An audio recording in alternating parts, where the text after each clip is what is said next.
वालेकुम। आज मैं आपको 1 साल के बच्चे की शलवार की कटिंग और स्टिचिंग सिखाऊंगी। इसमें मेरे पास ये एक छोटा सा पीस पड़ा हुआ है। ये छोटा सा पीस है। जो मेरे पास मेजरमेंट है वो शलवार की जो लेंथ है वो 17 इंच है और जो विड्थ है वो वन साइड विड्थ हमारे पास 9 इंचज़ है। तो अगर डबल साइड कर दें तो हमारे पास 19 इंच हो जाएगा। 18 इंच में हम लोग सिलाई का मार्जिन रखें तो हमारे पास 19 इंच का होना चाहिए कपड़ा। ठीक है, मैं इसे फोल्ड कर लेती हूँ डबल करके। ये मैंने फोल्ड कर लिया है। ये देखिए हमारे पास 9.5 इंच यानी 19 इंच का हो जाएगा।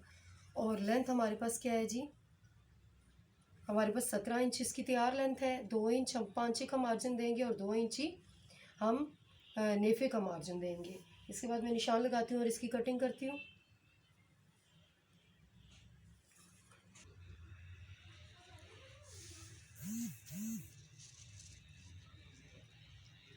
ये मैंने कटिंग कर ली है। अब इसमें मैं इस चीज़ को थोड़ा सा बाएं की तरफ रखूँगी। क्यों? क्योंकि ये दो देखें आपस में जुड़ा हुआ है। इसको सिलाई लगाने की ज़रूरत नहीं है, लेकिन इसको थोड़ा सा फालतू रखने का मकसद ये है कि इसको सिलाई लगाएंगे तो सिलाई वाला कपड़ा इस तरह कवर हो जाएगा। ठीक है, थोड़ा सा बाहर रख देती हूँ। पांचे का निशान में लगाती हूँ। पांचा हमारा 4 इंच है तैयार, तो हम तकरीबन यहाँ पे हम रख लेते हैं 5 इंच और 2 इंच का मार्जिन रखते हुए हम ऊपर रखते हैं 4.5 इंच। अब इसको मैं तिरछा बनाने का मकसद ये है कि जब मैं इस चीज़ को फोल्ड करके यूँ पांचे के लिए करूँगी तो ये कम नहीं होना चाहिए। ये कम हो गया तो ये सिलाई के में जो हमारा बुकरम है वो खाली नज़र आएगा और वो अच्छा नहीं लगेगा। जो हमारा इसमें आसन है, जो आसन तैयार है वो 8.5 इंच है। तो 2 इंच हमने वो किया नेफे का मार्जिन देते हुए हम, और साथ में हमारा जो आसन की आधा इंच सिलाई है वो हमारा टोटल बन गया 11 इंच, यानी 8.5 इंच तैयार। 10.5 इंच हमारे पास नेफे का हो गया टोटल मिला के, और आधा इंच जो मार्जिन है जो आसन में सिलाई लगेगी। यहाँ पे मैं निशान लगा देती हूँ। अब इसको मैं तिरछा मिला लेती हूँ।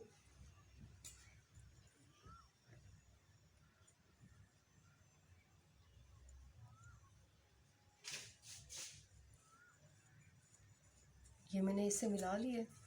अब इसकी मैं कटिंग कर लेती हूँ।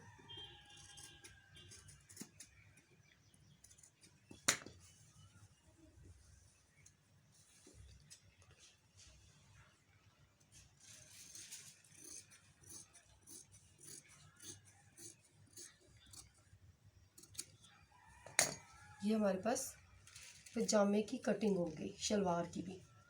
ठीक है, ये यूँ हो जाएगा और यहाँ से 2 इंच का बनेगा और यूँ।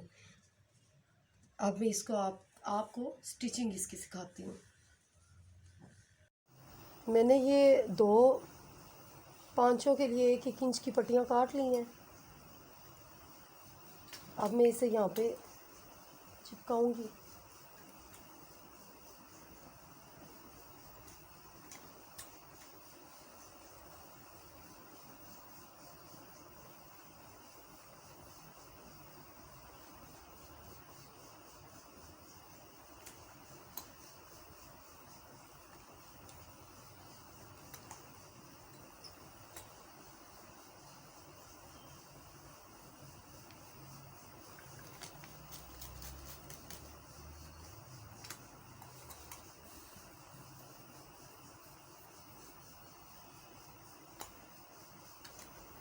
इस कपड़े को हम ऊपर फोल्ड कर देंगे।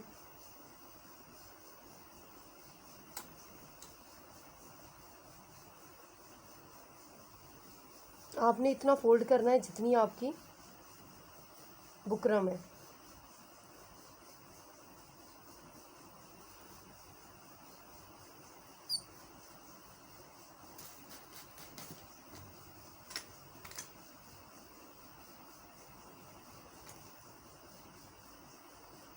इसी तरह मैं दूसरा पांचा भी बना लूँगी। पांचे मैंने जोड़ लिए हैं। ठीक है, अब मैं इसकी जो दरमियान में एक साइड की सिलाई थी वो मैं लगाना शुरू करती हूँ। यहाँ पे इस साइड पे जो है नेफ़ा बनाना है इसका। नेफ़े के लिए मैं इलास्टिक डालने के लिए थोड़ी सी जगह छोड़ूंगी। अब मैं सीधी सिलाई ले जाती हूँ।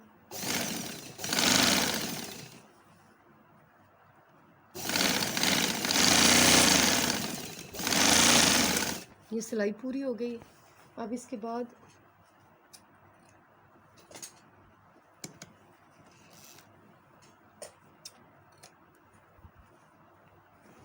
मैं इसका होल बनाती हूँ जिससे इलास्टिक या फिर रबर डाला जाएगा।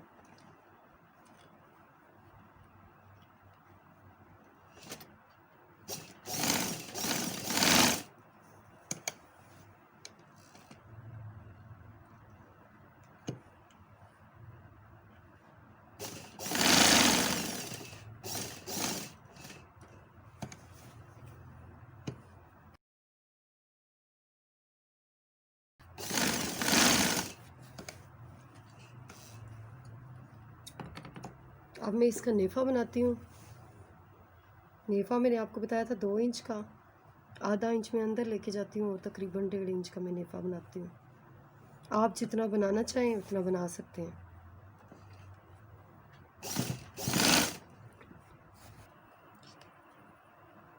नेफ़ा बना लिया है मैंने, ये देखें, ठीक है। अब इसके बाद मैं पांचों की तरफ आती हूँ।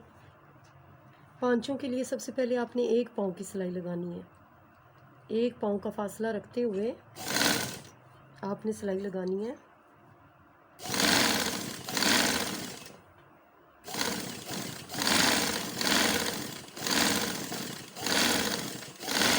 ये लगा ली मैंने।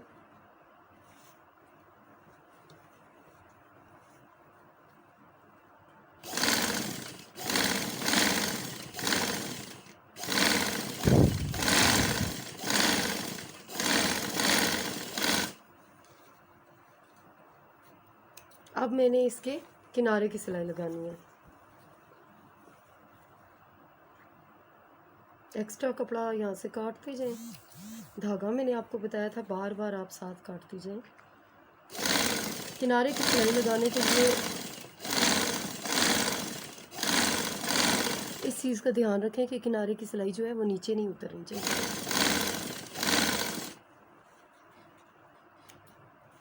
दूसरे पांचे को भी इसी तरह मैं सिलाई लगा लेती हूँ।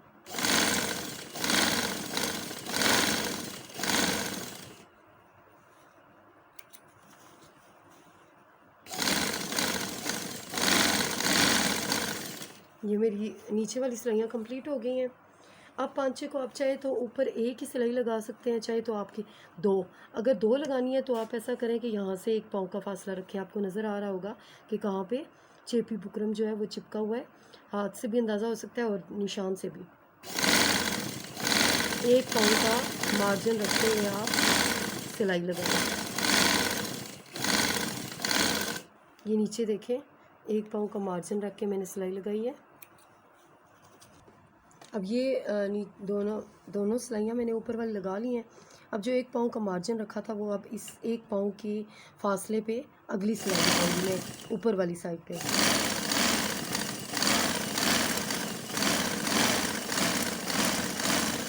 ये देखिए, ये कितनी सफाई से पांचे बन गए हैं।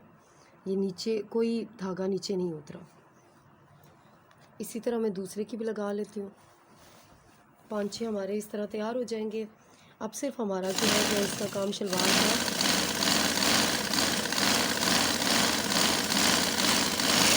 वो दरमियान वाली सिलाई है।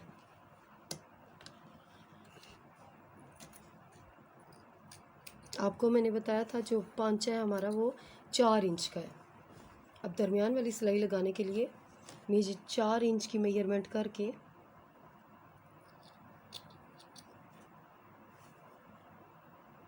और मैं यहाँ पे सिलाई लगाऊंगी।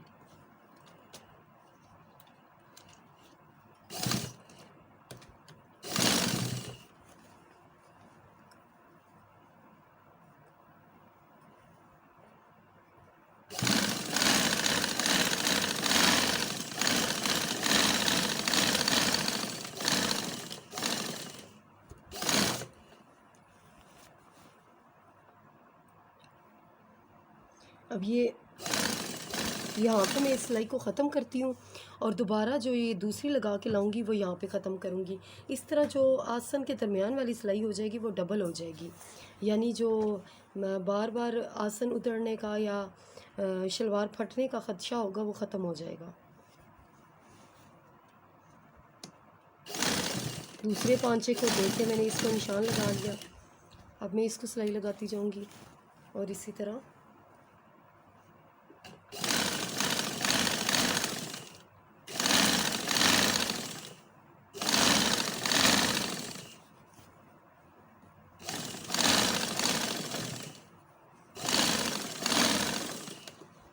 ये मेरी सिलाई कंप्लीट हो गई है। दरमियान से मैंने इसमें थोड़े से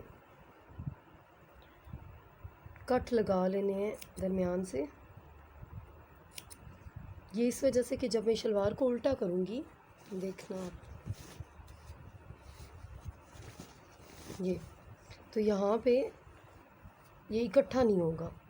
अगर यहाँ पे आप कट ना लगाते तो यहाँ से आपका ये शलवार बिल्कुल सही सीधी ना होती।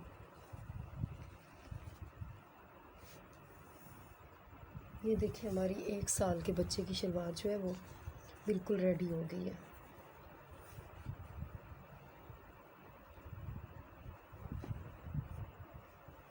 ये आपकी शलवार बिल्कुल तैयार हो गई है। उम्मीद है आपको मेरी वीडियो पसंद आई हुई होगी और शलवार को बनाने का तरीका भी आपको समझ आ गया होगा। मेरे चैनल को सब्सक्राइब करें और कमेंट में अपनी राय का इज़हार ज़रूर दीजिएगा ताकि मुझे अंदाज़ा हो जाए कि किस हद तक आपको मेरी जो स्टिचिंग है वो उसकी समझ आ रही है और किस हद तक मैं कामयाब हो रही हूँ आपको सिखाने में। शुक्रिया।